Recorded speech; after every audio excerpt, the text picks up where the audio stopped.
What's good, locals? Welcome back to the Local Podcast. This is episode 52. You can find our podcast on Audioboom, YouTube, Spotify, Apple Podcasts, Google Play Store, and that one app you guys know about that we don't know. But you have me, Carlos Perez, and my good friend, Miguel Vasquez. Yes, sir. Our podcast mainly consists of video games, movies, and pretty much anything that interests us in our life. Sometimes anime, TV shows. And yeah, we just got done watching the Resident Evil 8 showcase, and wow. But before, pretty much that'll be our main topic. But before we hop into that, Mike, what have you been up to, buddy? This week's been quite busy. I just finished working on the Simpsons family piece. Finished Homer and Lisa, and then after I finished those, I've been in talks with one of my old clients to help him make another character from. The last time I worked with him was back in 2019, so he wants to do another character, so that's pretty cool.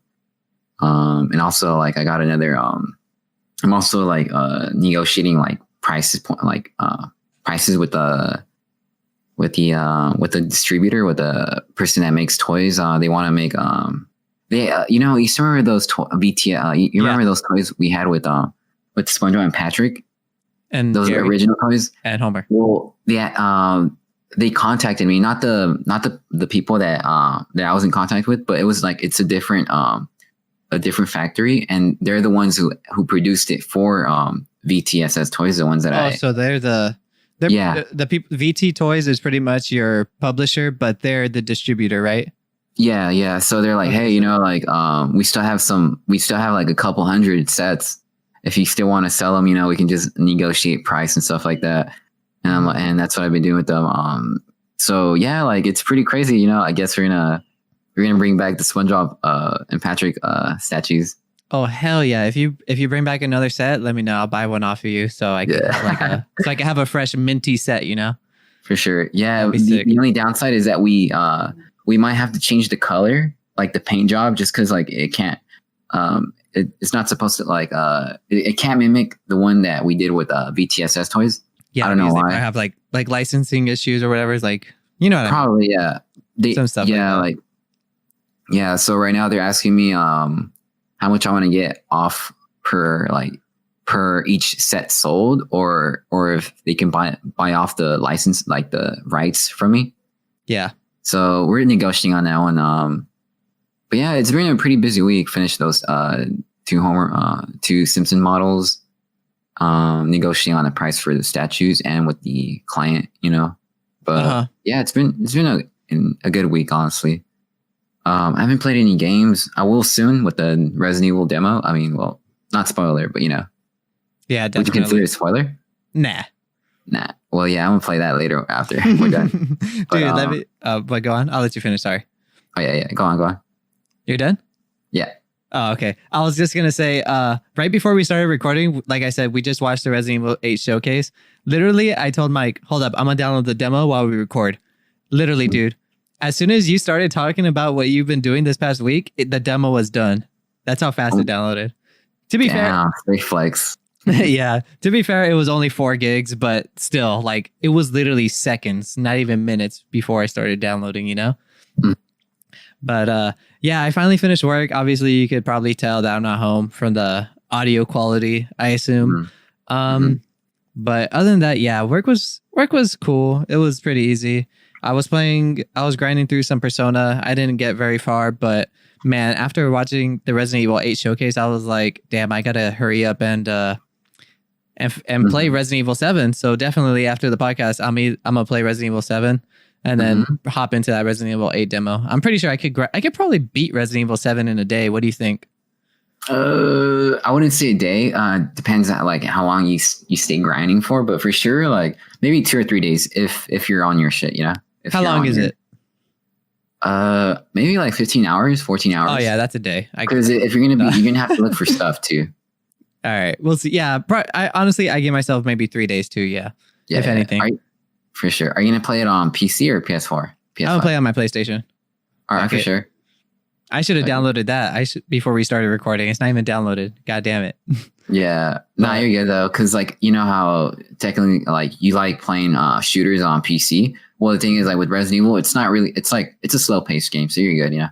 Yeah, definitely. That's what I was thinking too. I was like, honestly, Resident Evil isn't all that for like shooters. Yeah, it's a shooter, but you're mainly aiming at zombies. You know, it's not like you're aiming at multiplayer shooters. Yeah, yeah. That's why I like playing. I could play Call of Duty Zombies with a controller. I don't mind it because it's just zombies. You know, I'm not getting shot back. But yeah, other than that, yeah, I was playing some Persona 5 Royale. I re-downloaded Immortals, Phoenix Rising. Haven't touched it yet though.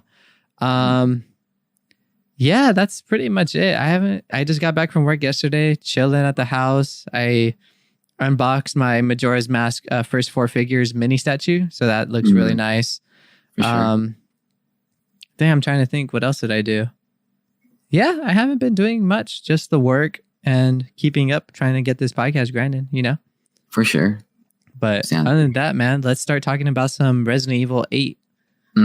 I'll let you handle. I feel like you're not that I wasn't interested, but I would like for you to handle the news. Yeah, you know, speaking of me, you know, being a huge like longtime fan of Resident Evil type of person, I enjoyed it. I was watching it off your screen, you know, the share screen on Discord. So it was kind of choppy, you know, like not too choppy, but you know, it's still watchable. But you know how you mentioned earlier that some of the mechanics looks kind of last gen in a way. Yeah, like the gameplay, like it looked kind of choppy, or I don't know.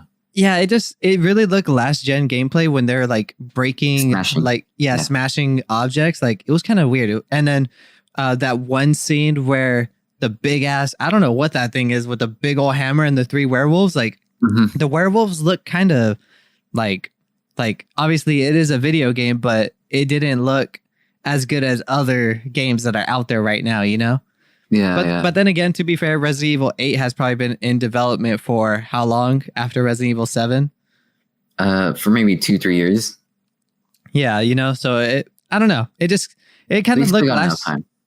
Yeah. But then again, they did say there is going to be a free next gen upgrade when it releases day one. So that's kind of good to know. You know, we haven't seen, some of the gameplay there was captured from PS5, but I think that was only the demo, right? Yeah, that was just PS5. Yeah.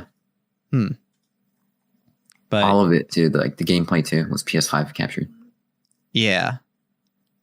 But yeah, there was that's all that was choppy to me, was just the game breaking objects and the werewolves looking kind of funny. Yeah. I'm assuming the game's going to run at 60 frames per second, so that's pretty good. Yeah, it didn't look choppy when I watched it, and I wasn't underwhelmed. Was I disappointed? No. Am I excited for it? Yeah, you know, I am.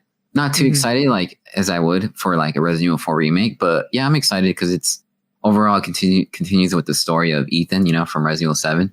Yeah. But yeah, it was pretty good. Am I looking forward to it? Yeah. Is it day one for me? Probably. Yeah, most likely, you know.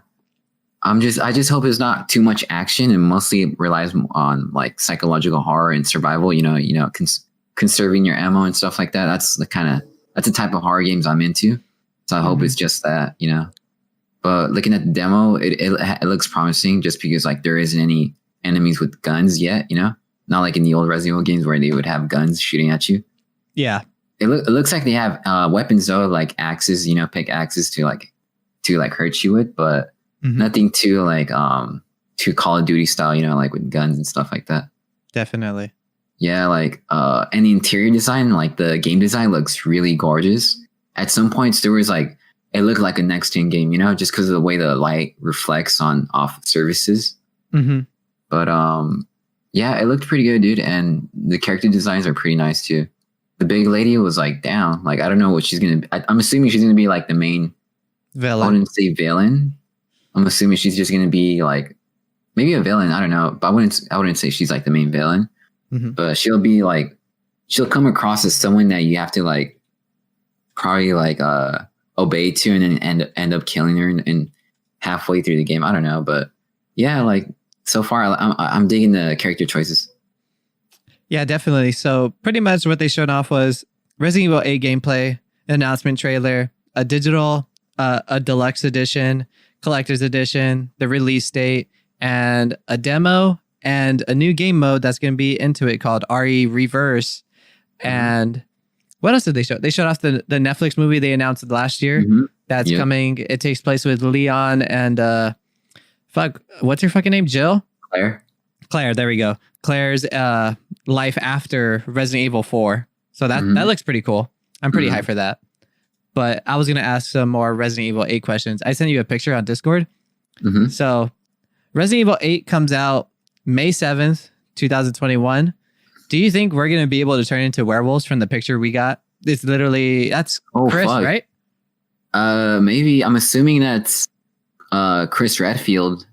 Yeah, like he's going to become a werewolf, right? Because it's literally half of Chris's face and then half werewolf. Yeah. Oh, damn, I didn't pay attention to that. But if that happens, that'll be crazy, dude, because Chris Redfield is like a favorite, character within the Resident Evil franchise. So if something bad happens to him like that, if he turns evil, who knows, Or, maybe he can turn into a wolf and then kill these monsters too, That'd be pretty badass. But yeah, I didn't notice that. But damn, I don't know. Would you be able to play as a werewolf? Maybe. That'd be maybe nuts. Towards the end of the game, I don't know. A vaccine, I don't know. But yeah, damn.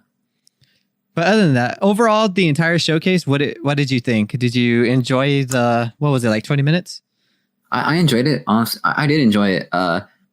Did I have high expectations from it? Kind of, just because I was hoping this was a Resident Evil showcase.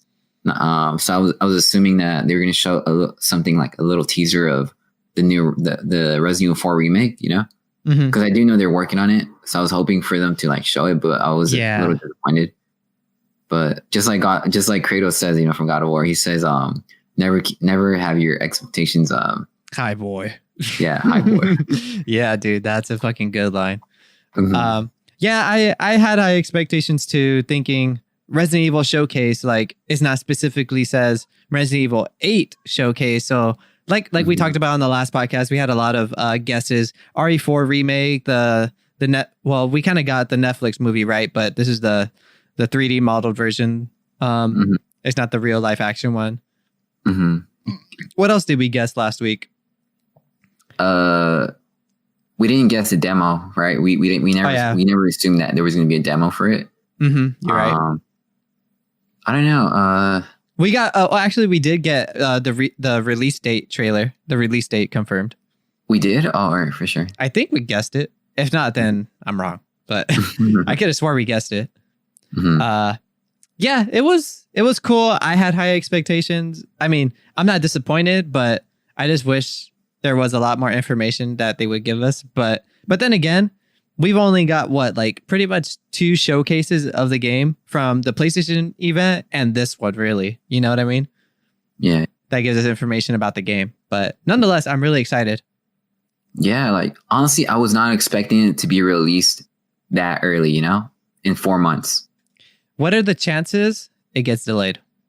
I don't know. They seem pretty confident, that's pretty bold of them to assume, to say that it's coming out in May.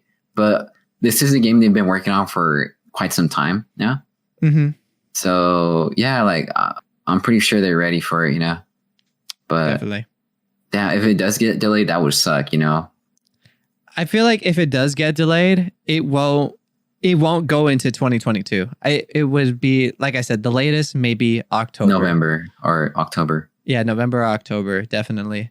But yeah, for sure, this game will come out this year. I'm not saying that it will get delayed. I'm just saying if it gets delayed, it's going to release sometime this year.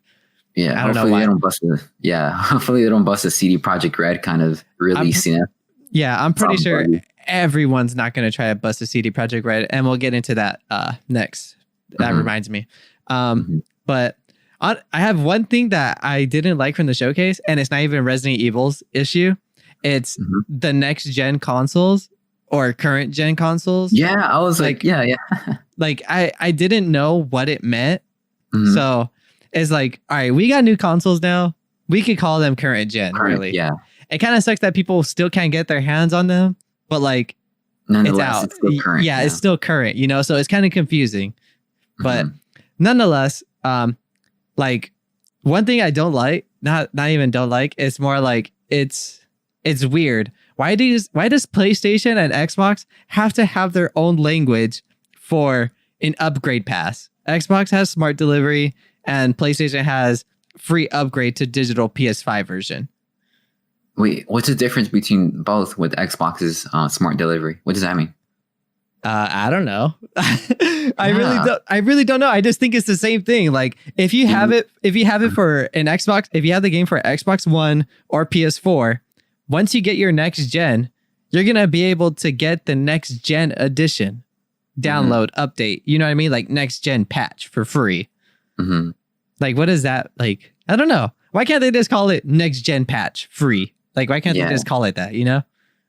Smart delivery. What if maybe they mean that by that they probably mean that you'll get it shipped, you know, smart delivery, you know, instead of it buying it digitally or like downloading digitally, you know, for Xbox. Yeah, if anything, I like smart delivery better than free upgrade to digital PS5 version. I don't know. It's weird. Yeah, honestly, I prefer free upgrade just because it's like so simple. Like it just tells you right away, you know, instead of smart delivery, people would be like, wait, what does that mean? I don't know. It's confusing. You see what I mean? You know? Mm-hmm. But other than that, we could talk about all the other details they released, like the deluxe edition. They're calling the trauma pack. You get a free, I think, weapon bobblehead, Mr. Everywhere, RE7 filter footage, the tragedy of Ethan Winters, I guess, story, pistol, save device, max difficulty. What the hell? Safe room music. And in the collector's edition, you get everything previously in the deluxe edition, but in the collector's edition, you get a Chris figure, poster, trauma pack product code, a steel book, an art book, and like a loot box that you would loot in the game. You know what I mean? So what do you think about that Chris figure? Do you see it? Yeah, I seen it. It looks it's pretty cool, you know.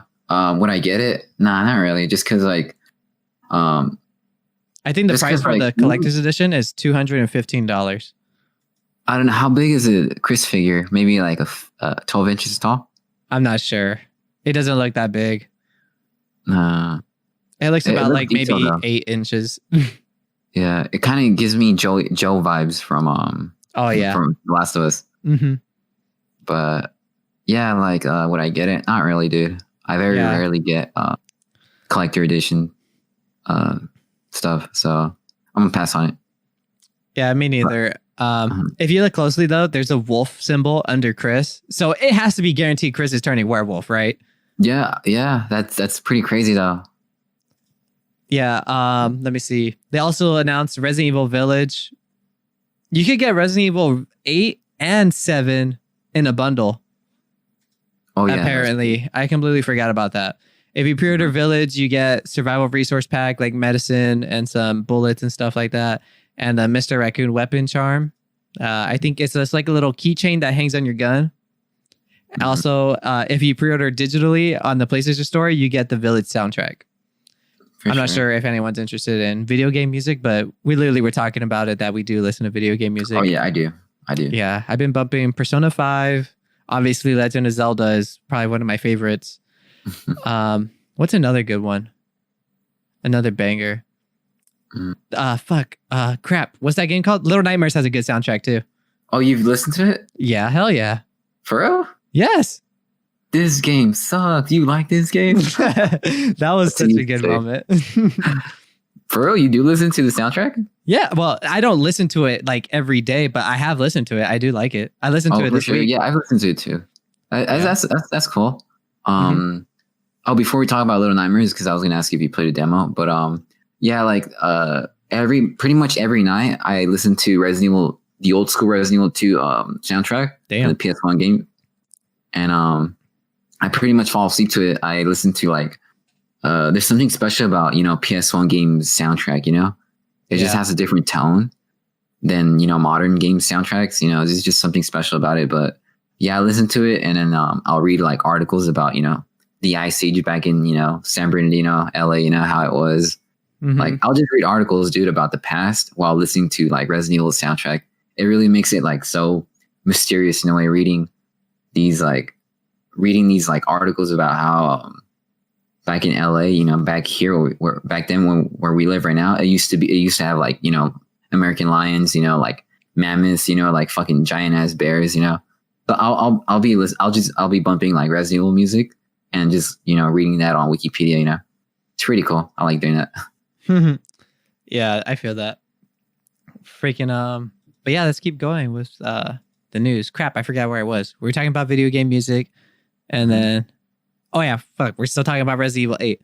So yeah, you get that when you pre-order Village on PlayStation consoles. I'm pretty sure it says PlayStation Store digital, so I assume you will also be able to get it on PS4 and PS5, you know. But exclusively, you could play the Resident Evil 8 demo called Maiden, and it's only available for PS5, I believe. I'm not sure about PS4. But yeah, what do you think about that? I was actually thinking when we were talking about it, like, oh yeah, PT vibes, because there's no combat and there's no blocking, right? So you're pretty much exploring like the big open room that you see like with the staircase and stuff. So I definitely pretty excited. It's supposed to be a visual demo. So you're going to be looking at what you're going to be seeing and listening to what you're going to be hearing. Yeah, pretty much. Yeah. You pretty much said it. Yeah. It's going to be like a visual demo. You're going to get a glimpse of how the game's going to be. As the title suggests, you know, visual demo, it's going to showcase like what the PS5 is capable of doing for current gen or / next gen games, you know. So I'm excited to check that out. I hope it runs at 60 frames per second, 4K, you know, to really appreciate like the beauty of the game. But yeah, I'm hyped for it. Honestly, it's gonna be like PT, you know, you can't do anything. Pretty much a teaser of what's ahead, you know, coming ahead for Resident Evil 8. Yeah, definitely. When we're watching the gameplay trailer, dude, I was noticing that when all the witches or whatever the girls were, like the big girl and then her three little like I don't know sidekicks or whatever's, when they gang up and they slice like that guy's leg or with the scythe and they get it stuck. Before they push him to the ground, I like with the headset, I heard the girl the one on his left talking in my left headset, and then as they're laughing, like surrounding him, it was going through the back of my head onto the right side of my headset, and then once they were all in front of me, I could hear all of them at once, like through both ears. It was so cool. I just didn't want to speak up during the thing because we were watching it. But yeah, that was really awesome. So I can't wait to play this demo with the headset. For sure. So that's at least as of right now, it's only available on PS5. The demo called Maiden, but I guess in spring it's coming to all platforms. The demo. I didn't know that when we were watching. That's pretty cool. But yeah, that's pretty much it for Resident Evil 8 news. They also showed off their new multiplayer mode that's going to be included with Resident Evil Village, called RE Verse. It's pretty much like a PvP. I don't really know what to say. It looks kind of whack. Honestly, I was like, it felt cringy watching it. Yeah, so pretty much I was cringing like fuck, you know, just like the bad aiming, you know, like who the fuck does that, dude? Like if you're gonna showcase a new game, play it on PC, you know, instead of console. Yeah, it was weird. Yeah, the aiming was awful, dude. I was like, damn, who the fuck is playing this game? How would you explain what this game mode is? Pretty much like a death battle. It's free, right? I'm assuming you don't have to buy it. You just have to purchase. Yeah, Resident Evil 8. Yeah, and it comes with it. So I guess, you know, if it's free, it's free. You know, fuck it, I'll give it a shot. But if they like charge like $30 for it, fuck no, you know. Yeah, they said it's free with the game. For sure. Yeah. Would I play it? Yeah, it looks pretty fun. Honestly, I'll give it a shot. I'd love to play as Mr. X or Nemesis, you know? That'd be pretty cool. Yeah. So pretty much it looks like Mike said, it's like a deathmatch type of game mode. You can play as many other different famous enemies, Resident Evil characters or enemies. So pretty much once you die, you turn into a mutant, or what does Resident Evil call those things? They're not zombies. Infected mutants. There we go. Infected. You become an infected. Like fuck, what I forgot the main villain from Resident Evil 2. Mr. X. Tyrant. Mr. X? Oh no, Resident Evil 3. Nemesis. There we go. You could be Nemesis also with the big ass bazooka. And yeah, honestly the gameplay looks cringy as hell. But if it's free, I'll try it out with you, Mike. We'll play like a couple of matches when it drops. For sure. It'll be fun. But other than that, they showed off also Resident Evil The Division 2 collab, which is pretty cool. I don't play that much Division 2, but if you do, I say it's worth checking out. That drops February 2nd. Yeah. Now that one looked better than the Resident Yeah, it did. Yeah. For sure it did. But yeah, so there's Resident Evil 8 Standard Edition, which is coming out for $60 for PS5 next gen consoles. Or crap, I'm not even saying it correctly now. So PS5 and PS4, Xbox One, Xbox Series, $60 Standard Edition. Deluxe is $70. And I believe the Collector's Edition is $215. I forgot where I saw that at, but I can't find it now. But hell no. Yeah, but, yeah. I'm actually surprised that it's going to cost $60 instead of $70. You know, that's good. You know, definitely. But yeah, you got any last minute sayings for what's next? All I can say is, like I said earlier, I'm surprised. I like that she caught me off guard when I found out that it's coming out in May. That's way too early, which makes it even more exciting for me. You know, to get my hands on. Hell yeah. Yeah, I'm excited for it, and if you're like a huge Resident Evil fan, you know, I say, you know, give it a shot, you know, try out the demo and see what we think, you know. Definitely. But yeah, other than that, we got some more Cyberpunk news. Jason Schreier for Bloomberg came out with an article talking about like what went wrong with Cyberpunk 2077. Did you get a peek at that? No, I didn't. No.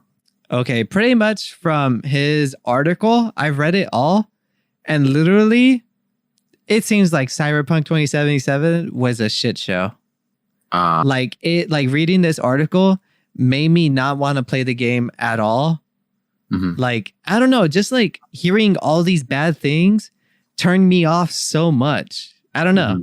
It was like, dang, like that's what's really going on. Like, this kind of sucks. Like, why would not that? Why? I'm pretty sure the game is still great. The story is still great, you know? But overall, literally, I guess the demo they showed off at E3, they spent months doing, and then they didn't even put that demo in the game. So it's like they wasted months on a demo when they could have been spending those months making the game better. Wow. So there's one thing for that. There's another part where they showed off like a teaser in 2012, but they didn't start working on the game till 2016. So there's that to note, that even when the game was coming out, I guess they announced the release date and the developers were like, what the hell? Like, we're not going to be able to hit that. And then pretty much their motive to keep them going was, oh no, we made The Witcher 3. It's fine. We got this. Yeah, I heard about that. Yeah, like what the hell? Like, how could you be so, like, it's cool to be cocky. So cocky, you know? Yeah, like cocky, but like to know your power and your cockiness, like, all right, that's cool, you know, like if you actually made the game fine within the thing, you know what I mean? Like, I guess it's okay to be that cocky, but to be cocky and still lose, like, you just look like an ass. You know what I mean? And also with The Witcher 3, they already had a source material coming from it. It's like The Witcher 3 is based off a book, I think. So like for them to be saying like, oh, we made The Witcher 3. Well, I mean, yeah, because like you already had like the source material. You already had the book to like implement in The Witcher 3 story, you know, which made it great, you know. Wait, to be fair, the books don't relate to the games. I've read that it's like based on Witcher 3, something like that.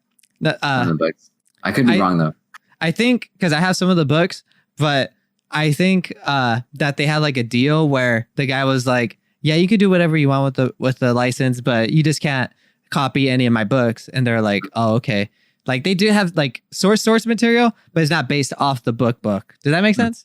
Yeah. And then sure. I remember later down the line, the owner of the Witcher 3 books that created the story and the universe and stuff, that CD Projekt Red was making so much more money that he tried suing them to get more money because they were making a lot more money than him. Damn. Or like some shit. But anyways, we're talking about Cyberpunk 2077, and I could be wrong also. It could be based on the books. I haven't read all of them, but I know there's like 7 or 6. I have like the first 2. But nonetheless, we're talking about Cyberpunk 2077 and what was going on in their heads. All these developers just... It just seemed like such a something weird to go through, you know? Yeah. from so many delays, from it launching horribly with so many bugs. And I don't know, I'm kind of speechless. Cyberpunk 2077, I like, you could listen to all our previous podcasts. I was super excited. I was super backed up. I even at one point was like, they made The Witcher 3. This game is going to be great. You know what I mean? So just to know what they were going through while developing this game, like, turns me off from going back and finishing, like, not even finishing, to playing it. You know what I mean? Yeah. Like, literally the developers were saying like, yeah, we're not ready to release this game. The game is not ready. And then they were like, well, we're still going to release it. We're still going to release it. We're still going to release it. You know what? We'll give you guys 20 more days. And then that's when we're releasing it. And developers are like, 21 days is not going to work. You know what I mean? So there's a bunch of stuff going on, but yeah, it's a pretty good article readout, but I won't get too much more into it. But just knowing that the developers knew that this game wasn't ready and they still launched it anyways, like, what the heck? Blame the publisher, not the developers, honestly. Yeah, definitely. And that's what the crap, what's that guy's name? The main head, Adam Podolsky, I think. But I got his Twitter right here. No, that's not him. But regardless, he was like, yeah, if anybody, don't blame the developers because they worked really hard. And for sure, I don't blame the developers, whoever. Yeah, I'll just blame the publishers. But other than that, I don't know. It seemed like a real shit show for what was going on. Yeah, it really does suck, dude, because like that affects employees, like developers. Yep. If something doesn't sell right, they'll eventually, cut off people. They'll let people go, just to save up money. Like it's always happened like that, studios, letting people go, employees go. But from what I've heard, they made some great money out of it. Out of Cyberpunk, so that's in a good way, in a good sense, like that's pretty good for developers. I mean, when you have like a successful game launch, well, I wouldn't call them successful for what they did, but sales wise, it sounds pretty successful. So that's pretty good. It means they get to keep their jobs, like it means they can get like it means for them to like save up, make profit out of it, and then like develop new games in the future, more stable games, But, yeah. Thankfully, nothing like came out of it like wrong, like nothing like too bad, Yeah, like they had a shit, like you said, they had a shit show. But the good thing is that they made money off of it, and developers will be able to keep their employees, instead of letting them go. Yeah, because that always happens. Yeah, for sure. I would want to see, at least hopefully in the end, I hope they learn their lesson, and I hope they never do that again. Who really knows what's going to happen? But just because you made one great game, or not even one, I'm pretty sure they made plenty of others, 1, 2, and 3 of The Witcher. No one gets fooled themselves like that, Like EA with their loot box system. Like they thought, hey, if we throw this into Star Wars, we're guaranteed people are just going to buy our shit, like buy loot boxes. And look what happened. They got they had a shit show too. Everyone didn't buy their game because of how long it took to unlock everything in game. They took their loot boxes out. So hopefully, go on. Pretty much, and EAs are responsible for the demise of Dead Space, series. Yeah, they're the ones who made Dead Space 3 turn out to be like a shooter more than a horror game. Yeah, that's the reason why. But yeah, publishers do, not developers, not studios. It's publishers. They're the ones who make the big call, Yeah, freaking So hopefully, not only Cyberpunk, hopefully other developers take note. Like, hey, like gamers don't like it when a game gets so much hype, and then some stuff is just completely written off and just deleted from the game just because it doesn't work. But you showed it off and says it works. You know what I mean? Yeah. Like, it kind of sucks. Like, it's a big letdown, and yeah, getting people's hopes up pretty much just sucks. But nonetheless, I hope other developers, publishers know better than to be pushing a game that's not ready. Yeah. But other than that, yeah, like just like Halo Infinite shit got shown off, and the game looked really. I wouldn't say it looked really bad, but it did look like a launch last gen console game. It did, yeah. But other than that, like I think they said that it's gonna be a couple of months delay, and then recently they just said, yeah, it's not coming out till November. Like that couple of months is just scrapped. We're gonna need more than that just to make the game we envision, you know. And good for them, you know. Yeah, I can't say much about Halo because obviously I'm not a Halo fan. But talking about development and stuff, yeah, take all the time you need. You know what I mean? But yeah, man, Cyberpunk was crazy. It kind of lets me down reading all the stuff, but they replied to Jason Schreier's article and they were trying to clear things up too. Like, let me see. It talks about fans and journalists were wowed by Cyberpunk's ambition and scale. What they didn't know was the demo was almost entirely fake. All right, clear that off. He pretty much just talks about how things aren't fake, but things get scrapped. Most of the staff knew and openly said it wouldn't be ready for release in 2020. And he pretty much clears the room and he says, you said that you talked to almost the entire staff, but he really only talked to 20 people and some being ex-employees. And then he clears the room and says that there was 500 people, so he was wrong there. A few non-Polish staffers shared stories about coworkers using Polish in front of them, pretty much talking about how employees were using different languages in front of other employees, and when they didn't speak that language, nothing crazy, but still doesn't change the fact that like they knew it was gonna be a circus when it came out, and they were still right, you know. So it doesn't change the fact. Yeah, and whatever they say, whatever that person says, it doesn't change the fact that what they launched was like a mess, you know. Yeah, and yeah, they'll believe the article more than they believe him what he says, you know. Definitely. But other than that, that's pretty much it for that cyberpunk debacle, whatever you want to call it. Shutterpunk. Other than that, I got a couple of little news bits too. PlayStation, Sony Santa Monica. Oh my god, I cannot talk. Sony Santa Monica Studios, I guess, is opening up a little side studio, and it's focusing on a new game that they're developing, but it has nothing to do with God of War. Like I'm assuming it's a brand new IP. Oh, what do you think about that? That's pretty interesting. Let's see. Sony Santa Monica has always been known for developing God of War games. I don't think they've ever developed any other. I don't know if they've developed any other games. I think it's small. I think it's gonna be a small game. They said.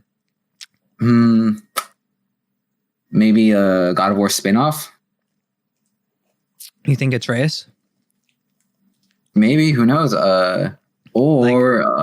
Maybe Sony will come out with a new PlayStation, PSP, like PlayStation Portable, and they're gonna launch this studio so they can develop a game for the new PlayStation console. That'd be dope. That'd be dope. Like a new Vita.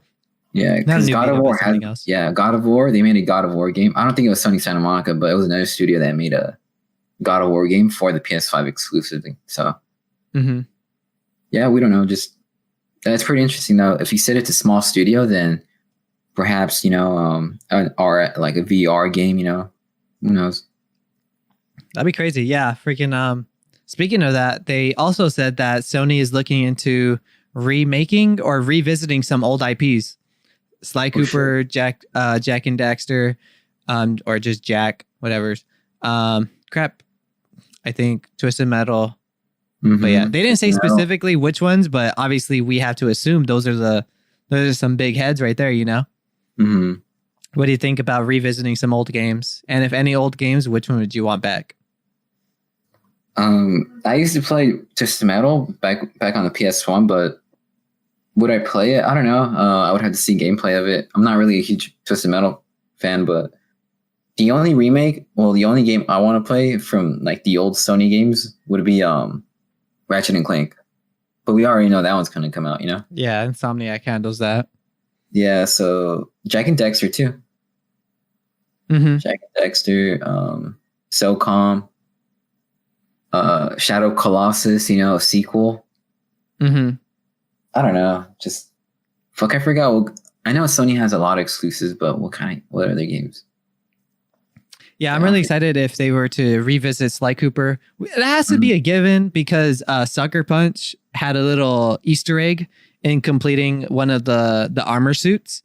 You pretty much look like Sly Cooper, the raccoon. So that was pretty cool. You get a trophy for that. I forgot what the trophy was called. I think it was called Thief. But yeah, that was really cool. That has to be a given from Sucker Punch. You would at least assume if they threw that in there, you know? Or let alone if Naughty Dog goes back to, they developed Jak and Daxter, right?